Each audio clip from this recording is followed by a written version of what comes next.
እዚ ድምፂ ቤት ኢየሱስ ዓለም ለኻዊ ኣገልግሎት እዩ። ሰላም ኣምላኽ ምስ ኩልኹም ይኹን። ኣብ ቀረባን ርሑቕን ኮንኩም መደባትና ትካተሉ ዘለኹም ክቡራት ህዝቢ ኣምላኽ፣ እዚ ብቤት ኢየሱስ ዓለም ለኻዊ ኣገልግሎት እናተዳለወ ዝቐርበልኩም መንፈሳዊ ናይ ሬድዮ ፕሮግራም እዩ።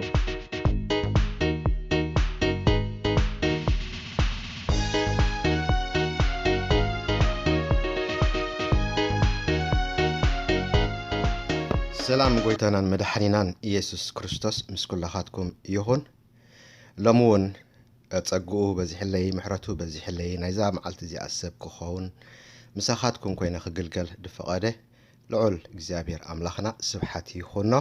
ሎም መዓልቲ ከም ዝሓለፈ ተቋጸርናዮ ቁጥሪ 18 ትንሳኤ ምውታን ዝብል ኣርእስቲ ሕፅር ዝበለ መንገዲ ክንርኢና መጽሓፍ ቅዱስና እንታይ ይብለና ነዚ ኣርስቲ እዚ ድድግፈና ጥቕሲ ኣበይ ከም ንረክብ ሕልፍ እንዳልና ክንርኢና ኢየሱስ ክርስቶስ ሎሙን ጎይታ እዩ። ባርከስ ቁጥሪ 18 ትንሳኤ ምውታን እንታይ ማለት እዩ? ኣበይ ከንረኽቦ? እቲ ዝዓበየ ተስፋ ክርስቲያን ትንሳኤ እዩ።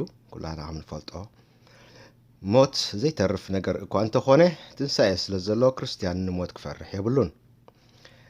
መጽሓፍ ቅዱስ ስለዚ ጉዳይ እንታይ ከም ዝብለና ክንርኢና መጽሓፍ ቅዱስ ነዚ ነገር እዚ ብንጹር ኣብ ኢሳያስ ምዕራፍ 26 ፍቕሪ 19 ከምዚ ይብለና፣ ሙታትካ ህያዋን ክኾኑ ርእሳታተይ ክትንስኡ እዮም።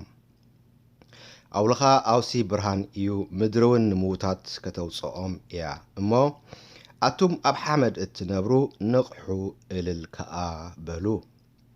ኣብ ትንቢት ዳንኤል ከኣ ብዛዕባ ጻድቃን ረሲኣን ከምዚ ይብል፣ ካብቶም ኣብ መሬት ምድሪ ደቂሶም ዘለውስ ብዙሓት ገሊኦም ናብ ናይ ዘለዓለም ሕይወት ገሊኦም ከኣ ናብ ሕፍረትን ናብ ናይ ዘለዓለም ነውርን ክበራበሩ እዮም።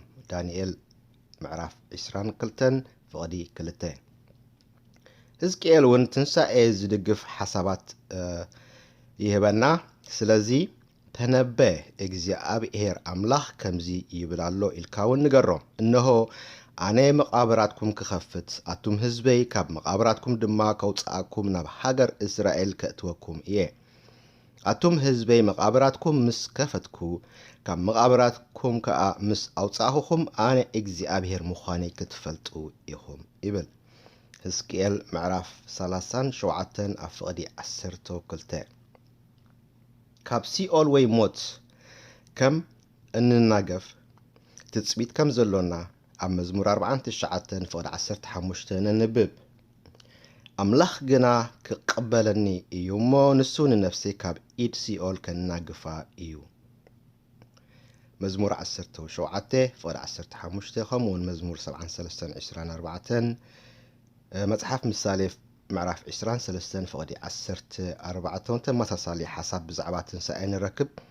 ብዙሕ ጥንቃቐ የድልዩ ማለት ናይ ሓድሽ ኪዳን ሓሳባት ኣብ ብሉይ ኪዳን ከይነንብብ ማለት ካብቲ ግቡእ ንላዕሊ ከይንወፅእ ከምኡ ይኹን እምበር ናይ ሓድሽ ኪዳን ጸሓፍትን ከምኡ ድማ ጎይታ ኢየሱስ ክርስቶስ ብሉይ ኪዳን ብዛዕባ ትንሳኤ ከም ዘምህር ገሊጾምልና ኣለዉ።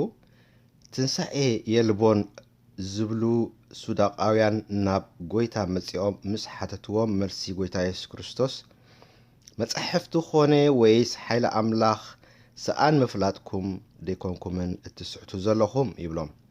ብዛዕባ ምውታት ከም ዝትንስኡኸ ኣብ መጽሓፍ ሙሴ ኣምላኽ ኣብቲ ኣሻኹ ቆጥቋጥ ኣነ ኣምላኽ ኣብርሃምን ኣምላኽ ኢሳቅን ኣምላኽ ያዕቆብን እየ ኢሉ ከም ዝበለዶ ኣየንበብኩምን ኢኹም ይብሎም ኣብ ማርቆስ ምዕራፍ 12 ፍቕዲ 24። ንሱ ናይ ህያዋን ኣምላኽ እምበር ናይ ምውታን ኣምላኽ ኣይኮነን፣ ንስኻትኩም ኣዝኹም ትስሕቱ ኣለኹም ኢሉ መለሰሎም ኣብ ማርቆስ 12 ፍቕዲ 27። ሃዋርያ ጳውሎስ ኣብ ግብሪ ሃዋርያት 2 ፍቕዲ 24 ክሳብ 32 እንተሪእና ከምኡውን ሃዋርያ ጳውሎስ ኣብ ግብረ ሐዋርያት ምዕራፍ 13 ፍቅዲ 32 ክሳብ 37 ክዛረብ ከሎ ንመዝሙር 16 ፍቅዲ 10 ዮም ዝትርጉሙ ዝነበሩ ማለት ብዛዕባ ጎይታና ትንሳኤ አብርሃም እውን ኣብ ዕብራውያን 11:19 ኣምላኽ ንምውታን ከም ዝተንስእ ገሊጹ ኣሎ።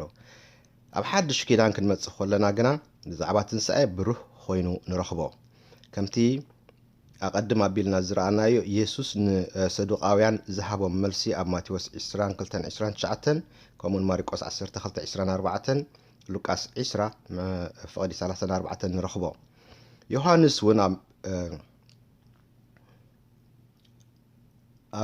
ምዕራፍ ዮሐንስ ምዕራፍ 6 ፍቅዲ 39 ከምኡውን ፍቅዲ 44 ኣብ ምዕራፍ 6 ፍቅዲ 54 ብዛዕባ ትንሳኤ ዝምልከት ጽሒፉልና ኣሎ ከምኡውን ወንጌል ዮሐንስ ምዕራፍ 11 ፍቅዲ 24 ኣብ መላእኽታት ምስ እንመጽእ እውን ብዛዕባ ትንሳኤ ብዙሕ ምስክርነት ንረክብ ብሰፊሑ ብዛዕባ ትንሳኤ እትዛረብ ክፍሊ ግና ኣብ ቀዳማይ ቆሮንጦስ ምዕራፍ 15 እንረኽቦ ፍርዲ ከዓ ዓብይ ምስጢር ሒዘን ኣለዋ ቀዳማይ ቆሮንጦስ 15 ብምልእታ ዳርጋ ብዛዕባ ትንሳኤ ስለ እትዛረብን ሕምብርቲ እምነትና ስለ እትገልጽን ግዜ ሂብና አንቀጽ ብዓንቀጽ እንተኣንበብናዮ ብጣዕሚ ጽቡቕ እዩ እምነት ክርስትና ካብ ካልእ ዝፈልዮ እንተሃልዩ ትንሳኤ እዩ ኣብ ቀዳማይ ተሰሎንቄ ምዕራፍ 4 ፍቅዲ 13-16 ብግልጺ ብዛዕባ ትንሳኤ ነንብብ ኣብ ካልኣይ ቆሮንጦስ ምዕራፍ 5 ፍቅዲ 1-10 ብግልጽ እኳ እንተዘይኮነ ንትንሳኤ ዘመልክት ንረክብ ጳውሎስ ከዓ ኣብ ዋዕላ መልሲ ክህብ ከሎ ትንሳኤ ከም ዝኣምን ተዛሪቡ ግብረ ሐዋርያት ምዕራፍ 23 ፍቅዲ 6 ጳውሎስ ኣብ ቅድሚ ፊሎክስ ምስ ቀረበ ብዛዕባ ትንሳኤ ሙታት ይፈርድ ከም ዘሎ ይገልጽ ኣሎ ግብረ ሐዋርያት 24 ፍቅዲ 21 ኣብ ራእይ እውን ትምህርቲ ትንሳኤ ተረጋጊጹልና ኣሎ ራእይ ዮሐንስ ምዕራፍ 20 ፍቅዲ 4 ክሳብ 6 ከምኡውን ምዕራፍ 20 ፍቅዲ 13 ስራሕ ኣምላኽ እቲ መዋቲ ስጋና በቲ ኣባና ሓዲሩ ዘሎ መንፈስ ኣምላኽ ሕያው ክኸውን እዩ ሮሜ 8:11 እቲ ንጎይታና ኢየሱስ ክርስቶስ ካብ ሙታን ዘተንስእ መንፈስ ከምኡ እውን ንዓና ከተንስኣና እዩ ናይ ጎይታና ኢየሱስ ክርስቶስ ትንሳኤ ምስ ትንሳኤ ሙታት ዝተተሓዘ ነገር ኣለዎ ክርስቶስ ተንሲኡ እንተዘይከውን ከምቲ ጳውሎስ ዝበሎ ትንሳኤ ሙታን ክህሉ ኣይምኽኣለን ሓቂ ብጣዕሚ ርግፀኛ ኮይና ክንኣምን ክንምህር ክንምስክርን ዝገበረና ናይ ኢየሱስ ሞትን ትንሳኤን እዩ እቲ ናይ ጎይታና ኢየሱስ ክርስቶስ ሕያው ዝነበረ መንፈስ ንዓና እውን ሕያዋን ክገብረና እዩ እቲ ዓብይ መስተንክር ስራሕ ኣምላኽ እዩ ትንሳኤ ሙታን የለን እንተበልና ከዓ ኢየሱስ ኣይተንስአን ማለትና እዩ ኢየሱስ ተንሲኡ እንተበልና ወይ እንተ ኣመንና ከዓ ንሕና እውን ካብ ሙታት ክንትንስእ ኢና ማለት እዩ ነዚ ካብ ሙታት በኽሪ ዝኾነ ቆሎሴ 1:18 ጎይታና ኢየሱስ ክርስቶስ ብመጀመርታ ዝነበረ እዩ ንሱ መጀመርታ እዩ ስጋ ለቢሱ ግና ኣይኮነን ህይወት ዝጅምር ካብ መጀመርታ ነይሩ ስጋ ለቢሱ ግና ሞይቱ ካብ ሞት ከዓ በኽሪ ኮይኑ ተንሲኡ በኽሪ ሙታት ከም ዝኾነ ከዓ ዮሐንስ ይነግረና ኣብ ራእይ ምዕራፍ 1 ፍቅዲ 5 ስለዚ ትንሳኤ ጎይታና ኢየሱስ ክርስቶስ ንዓና ክርስቲያን ዓብይ ተስፋናን እምነትናን እዩ እዚ ስለ ዝተረድአ ሐዋርያ ጳውሎስ ከዓ እቲ እምነት ክንደናይ ክቡር ከም ዝኾነ ተስፋና ዓብይ ከም ዝኾነ ገሊጹልና ኣሎ ቀዳማይ ጴጥሮስ ምዕራፍ 1 ፍቅዲ 3 ክሳብ ፍቅዲ 9 ትንሳኤን ኣካላዊ ባህሪ ኣለዎ እዚ ዓይነት ትምህርቲ ኣብ ሮሜ ምዕራፍ 8 ፍቅዲ 11 ንረኽቦ ከምኡ እውን ኣብ ፊልጵ ምዕራፍ 3 ፍቅዲ 20 ክሳብ 21 እዚ ናይ ውርደት ስጋና ከም ዝልውጦ ይነግረና ኣብ ቀዳማይ ቆሮንጦስ ምዕራፍ 15 ፍቅዲ 44 ነፍሳዊ ስጋ ከም ዘሎና ከምኡ እውን መንፈሳዊ ስጋ ከም ዘሎና ይገልጸልና ነዚ ሐዋርያ ጳውሎስ ንሄሜኔዎስ ፊልጶስን ዝተቃወሞም ንሳቶም ትንሳኤ ቅድሚ ሕጂ ኮይኑ እናበሉ ካብ ሓቂ ዘንቢሎም ነይሮም። እዚ ኣብ ካልኣይ ጢሞቴዎስ ምዕራፍ 2 ፍቅዲ 17 ንረኽቦ። ብቐጥታ ስጋና ከም ዝትንስእ እኳ እንተዘየመልከተ ኣብ ሮሜ 8:22 ምድሓና ስጋና እናተጸበና ብውሽጥና ነስቆርቁር ከም ዘሎና ይምህረና። ስለዚ እዚ ስጋ ሓደ መዓልቲ ናይ ክብሪ ስጋ ከም ዝለብስ ወይ ከዓ ዝልወጥ ብሩህ መብርሂ ኣሎና። ኣብ ቀዳማይ ቆሮንጦስ 6 ፍቅዲ 12-20 ብዛዕባ ስጋና ይዛረብ። ማለት መንፈስ ኣምላኽ ኣብ ልብና ኣብ ውሽጥና ከም ዝቕመጥ ወይ ስጋና ማሕደር መንፈስ ቅዱስ ከም ዝኾነ ይነግረና። ስለዚ ስጋና ንርኽሰት ዘይኮነስ ጎይታ ብኡ ክኸብር እዩ እተዋህበና።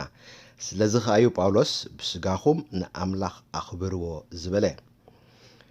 ኣብቲ ግዜ እቲ ብዛዕባ ስጋ ቅኑዕ ዘይኮነ ኣተሓሳስባ ነይሩ። ማለት ስጋ ርኹስ እዩ ዝብል ትምህርቲ ናይ ግኖስቲክስ ኣተሓሳስባ ነይሩ። ጳውሎስ ግና ነዚ ትምህርቲ እዚ ሙሉእ ብምሉኡ ይነጽጎ ነይሩ። ስለዚ ካብዚ ኣብ ላዕሊ ዘሎ ሓሳባት ተመርኩስና ብተዘዋዋሪ ስጋና ከም ዝትንስእ እሞ ካልእ መንፈሳዊ ስጋ ከም ዝለዓል ንርዳእ። ብዛዕባ ምትንሳእ ስጋና ብቐጥታ ዝዛረበና እኳ እንተዘይኮነ ብተዘዋዋሪ ዘረዳእና ሓሳባት ኣሎ። ንሱ ከዓ ጎይታና ብስጋ እዩ ተላዒሉ ኣካል ግና ነይርዎ። እዚ ኣብ ሉቃስ ምዕራፍ 24 ፍቅዲ 38 ንረኽቦ። ከምኡ ንዝተፈላለየ ግዜ ቦታን ጎይታና ንሃዋርያ ተገሊጹሎም እዩ። ኣብዚ ክንርድኦ ዘሎና ኣካል ይሃልወና እምበር ከምቲ ሕጂ ዘሎና ናይ ስጋ ኣካል ከም ዘይኮነ ርዱእ እዩ። ማለት ቃል ኣምላኽ እውን ስጋን ደምን መንግስቲ ኣምላኽ ከም ዝወርሱ ኣብ ቀዳማይ ቆሮንጦስ 15 ፍቅዲ 50 ከነንብብ ንኽእል ኢና። ስለዚ እቲ ኣብ ትንሳኤ ዘለዎ ኣካል ካብ ሕጂ ዘለናዮ ፍሉይ ከም ዝኸውን ኣብ ቀዳማይ ቆሮንጦስ 15 አንቢብና ነርና። ሽሕ እኳ ከምኡ እንተኾነ መቐጸልታ ናይዚ ሕጂ ዘለና ህይወት ስለ ዝኾነ ሰማያዊ ኣካል እኳ እንተለበስና ንሕና ምዃንና ይርዳእና እዩ። ክሳብ ሕጂ ብዛዕባ ናይ ኣመንቲ ትንሳኤ ጥራይ ኢና ክንዛረብ ጸኒሕና። ሕጂ ብዛዕባ ክልቲኦም ማለት ጻድቃን ሓጢአተኛታትን ዝምልከት ክንርኢ ኢና። ዳንኤል 12 ፍቅዲ 2 ከምኡውን ወንጌል ዮሃንስ 5 ፍቅዲ 28 ኣብ ግብረ ሐዋርያት ምዕራፍ 24 ፍቅዲ 14 ኣብዘን እተጠቕሳ ጥቕስታት ክንርኢ ከሎና ናይ ክልቲኦም ማለት ጻድቃን ሓጢአተኛታትን ትንሳኤ ኢና ንርኢ። ኣብ ሓድሽን ብሉይን ክልተ ትንሳኤ ከም ዘሎ ብሕልፊ ብዛዕባ ኩሉ ዓሌት ወዲ ሰብ ክዛረብ ከሎ ናይ ጻድቃን ትንሳኤ ሓደ ቀዳማይ ትንሳኤ ኣብ ራእይ ዮሃንስ ምዕራፍ 20 ፍቅዲ 4 ክልተ ትንሳኤ ጻድቃን ግብረ ሐዋርያት ምዕራፍ 24 ፍቅዲ 15 ከምኡውን ወንጌል ሉቃስ ምዕራፍ 14 ፍቅዲ 14 ሰለስተ ትንሳኤ ህይወት ወንጌል ዮሃንስ ምዕራፍ 5 ፍቅዲ 29 ኣርባዕተ ናይ ዘለዓለም ህይወት ምንባር ኣብ ዳንኤል ምዕራፍ 12 ፍቅዲ 2 ሓሙሽተ ዝሓይሽ ትንሳኤ ዕብራውያን ምዕራፍ 11 ፍቅዲ 35 እዚአን ዝረኣናየን ሓሙሽተ ናይ ጻድቃን ትንሳኤ ክኾና ከለዋ ናይ ሓጥኣን ትንሳኤ ከዓኒ ሓደ ካልኣይ ትንሳኤ ኣብ ራእይ 20 4-6 ክልተ ናይ ሓጥኣን ትንሳኤ ግብረ ሐዋርያት ምዕራፍ 24 ፍቅዲ 15 ሰለስተ ናይ ፍርዲ ትንሳኤ ወንጌል ዮሃንስ 5:29 ኣርባዕተ ናብ ናይ ዘለዓለም ሕፍረት ምብርባር ኣብ ዳንኤል 12 ፍቅዲ 2 ሐዋርያ ዮሃንስ ኣብ መንጎ እዘን ክልተ ትንሳኤ ናይ 1,000 ዓመት ፍልሊ ከም ዘሎ ይነግረና። ድሕሪ ትንሳኤ ፍርዲ ይስዕብ ዝቕጽል ኣርእስቲ ብዛዕባ ፍርዲ ዝብል ክንርኢ ኢና። ንሱ ኸዓኒ ቁጽሪ 19 ክኸውን ማለት እዩ ናይ መወዳእታ ፍርዲ። ክሳብ ሽዑ ጎይታ ኢየሱስ ይዕዚዙ ይባርኽኩም። ኣብ ዘመንኩም ኩሉ ሓዳርኩም ስራሕኩም ብሩኽ ይኹን ዝረገጽኩሞ ወረስቲ ይግበርኩም ተባረኹ